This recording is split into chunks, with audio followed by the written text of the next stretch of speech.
जब से champions trophy शुरू हुई है, दुबई में होने वाले मैचेस को लेकर काफ़ी बातें हो रही हैं। और कई लोग मुझसे कमेंट करके ये भी पूछ रहे थे कि यार जब दुबई में मैचेस होते नहीं हैं, मतलब दुबई जब खुद ही क्रिकेट नहीं खेलता है, तो वहाँ पर इतने मैचेस कैसे हो जाते हैं? देखिए सवाल वाजिब है, लेकिन अगर हम लोग दुबई की इकोनॉमिक्स को समझेंगे, यूएई की इकोनॉमिक्स को समझेंगे, तो हमें बहुत हद तक इसका जवाब मिल जाएगा। दरअसल दुबई में होने वाले चैंपियंस ट्रॉफी के सेमीफाइनल में ऑस्ट्रेलिया के खिलाफ भारत इतिहास रचने की तैयारी कर रहा है। वैसे तो यूएई की धरती पर भारत का क्रिकेट खेलने का एक्सपीरियंस काफ़ी पुराना है। एक वक्त था जब शारजा में भारत के खिलाड़ी चौके छक्के मारते नजर आते थे। लेकिन यूएई में सट्टेबाजी का इम्पैक्ट इतना ज़्यादा बढ़ा कि वहाँ क्रिकेट का क्रेज़ धीरे धीरे कम हो चुका है। और ऐसा लगा कि वहाँ पर मतलब फ्लडलाइट्स भी थोड़ी मंद सी पड़ने लगी थी, क्योंकि क्रिकेट का इम्पैक्ट कम पड़ चुका था। यहाँ तक कि 2001 में भारत ने भी वहाँ पर खेलने से पूरी तरीके से मना कर दिया था। शारजा ने सबसे ज़्यादा वनडे मैचेस की मेज़बानी के लिए Guinness book of world record में जगह भी बनाई थी।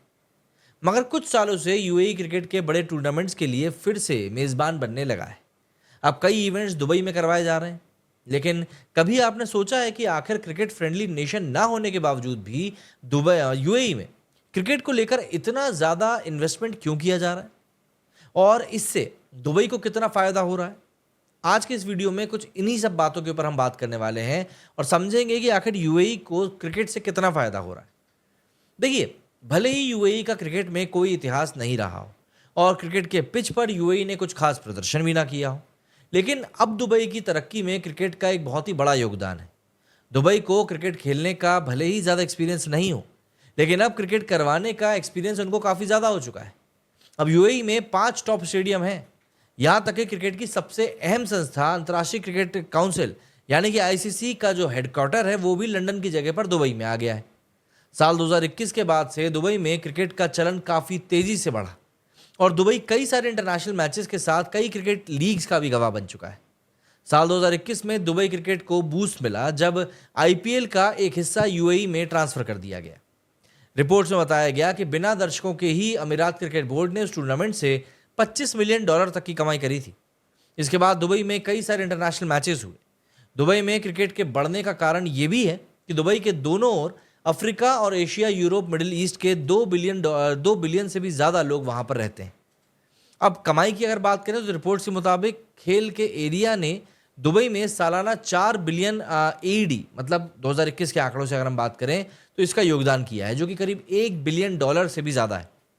पिछले 10 सालों का ये आंकड़ा $10 बिलियन से भी ज़्यादा हो सकता है, लेकिन अभी इसके ऑफिशियल आंकड़े सामने नहीं आए हैं। दुबई स्पोर्ट्स काउंसिल के 2021 के आंकड़ों के मुताबिक अब स्पोर्ट्स से करीब 20,000 लोग जो हैं वो इस पूरे एरिया में काम कर रहे हैं और इससे करीब 1.5 मिलियन लोगों से भी ज़्यादा लोग अलग अलग तरीके से जुड़े हुए हैं।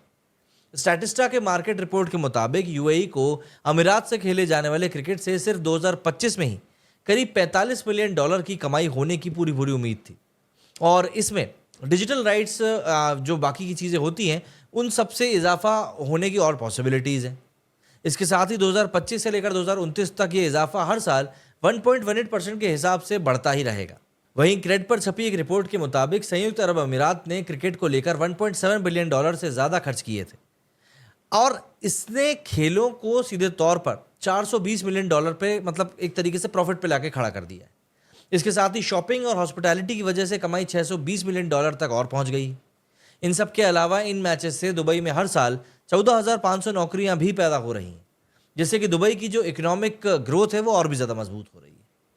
अब आप मुझे बताइए, आपका क्या कुछ कहना है दुबई में होने वाले इन क्रिकेट मैचेस को लेकर? मेरे स्टूडियो फिलहाल इतना ही। जय हिंद, जय भारत।